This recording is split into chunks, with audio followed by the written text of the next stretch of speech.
అక్క. హాయ్ అమ్మా. అక్క, ఇది విష్ణుప్రియ ఇట్లా సబ్స్క్రిప్షన్ పేరుతో ఉమ్. జనాల్ని ఇట్లాగా అంటే మొత్తం ఇప్పే చూపిస్తుంది అని చెప్పేసి అంటున్నారు ఆ, అసభ్యకరంగా. అవును. అది ఎంతవరకు కరెక్ట్ అంటారు?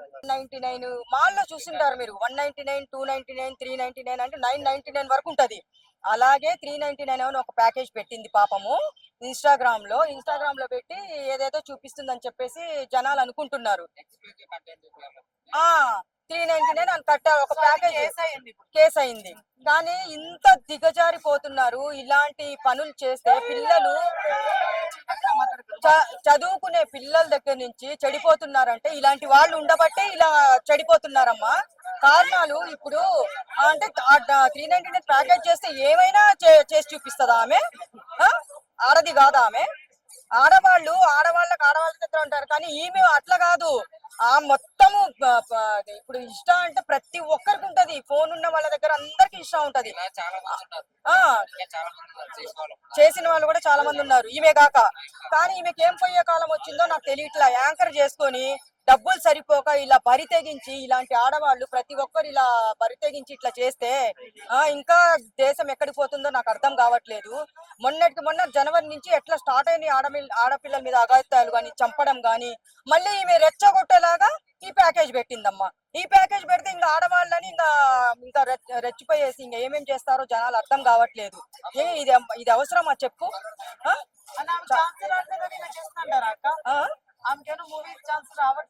అమ్మా, బతకడానికి 100 మార్గాలు, ఇది ఒక్కటే తీసుకోవాల్సిన అవసరం లేదు.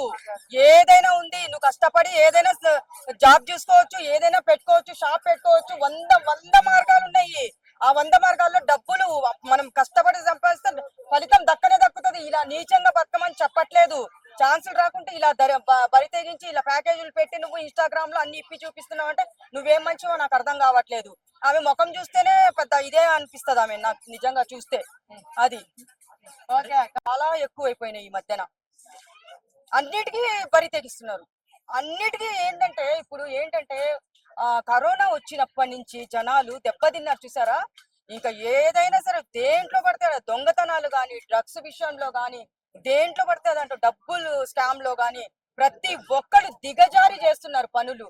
చేసేది మళ్ళీ వాళ్ళ మీద నెట్టేది అలాగా. అంటే ఇప్పుడు ఆమెకి ఫేమ్ ఉంది, డబ్బులు కూడా సాంగ్ పాడితే మంచిగా డబ్బులు వస్తాయి, కోట్లు. అవును. ఇలాంటి స్కామ్ ఎందుకు చేయడం, జనాలను ఎందుకు మోసం చేయడం? ఇప్పుడు ప్రతి ఒక్కరు ఎట్లున్నారో తెలుసా?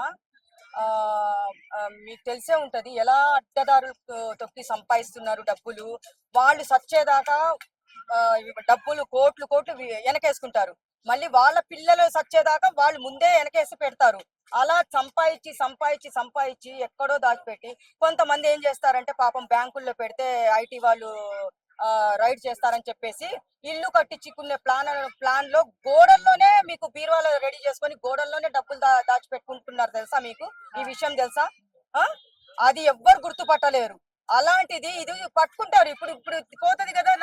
ఇప్పుడు ఇల్లు కూలగొట్టి చూసేది అందుకనే పాపం అది హైడ్రా జరుగుతుంది కదా. దాంట్లో ఏమన్నా డబ్బులు ఉన్నాయేమో కూలగొట్టుకున్నారేమో ఎవరికి తెలుసు. మా అన్న కూడా అది సరే. ఇప్పుడు ఏంటంటే ఇప్పుడు మొత్తము పాటలు మంచి పాటలు పాడుతుంది, దేవుడి పాటలు పాడుతుంది. ఆమెకి పేరు చాలా పెద్ద పేరుంది. ఒక్క సాంగ్ పాడినా ఎంత అమౌంట్ వస్తుంది ఆమెకి. మళ్ళీ యాంకరింగ్ చేస్తుంది, మళ్ళీ మూవీస్ లో కూడా చేసింది అనుకుంటాను. ఇంకా డబ్బు ఆశ ఉంటే మరి నువ్వు ఇట్లా చేయడము, వేరే ఆమె మీద నెట్టడము పద్ధతి కాదమ్మా. అది మంచి పద్ధతి కాదు. చాలా నిజంగా దివ్య, నేను ఆడపిల్లలు ఎట్లా బరి తెగించిపోతున్నారంటే చెప్పుకోవడానికి సిగ్గుగా ఉంది నాకు. అయితే నాకు ఎంత బాధ వేస్తుందంటే ఇది నిజమే.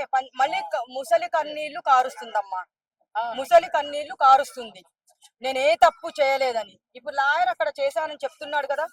లాయర్ చెప్తే అది నిజమే అవుతుంది కదా. మరి వాళ్ళ తమ్ముడితో కలిసి చేసినప్పుడు అది నిజమే అవుతుంది కదా. మరి బెదిరింపు కాల్స్ లాయర్ కి. అవును. ఇప్పుడు ఎవరైనా సరే తప్పు చేస్తే అలాగే చేస్తారు. ఎందుకంటే సారీ చెప్పడము, బెదిరింపు కాల్స్ ఏంటంటే ఆమెకి సపోర్ట్ ఫుల్ ఉంది. తెలంగాణ ఆమె కదా. ఎవ్వరు పొలిటికల్ వాళ్ళ సపోర్ట్ చాలా బాగుంటది. స్కామ్ లో దీంట్లో ఎంతమంది ఉన్నారో మహాతల్లికి వెనక ఎంతమంది ఉన్నారో తెలియదు. ఇట్లా ఏంటంటే ఎవరితో బెదిరించవచ్చు, ఇంకా మర్డర్ల దాకా కూడా పోయే ఛాన్సులు కూడా ఉంటాయమ్మా.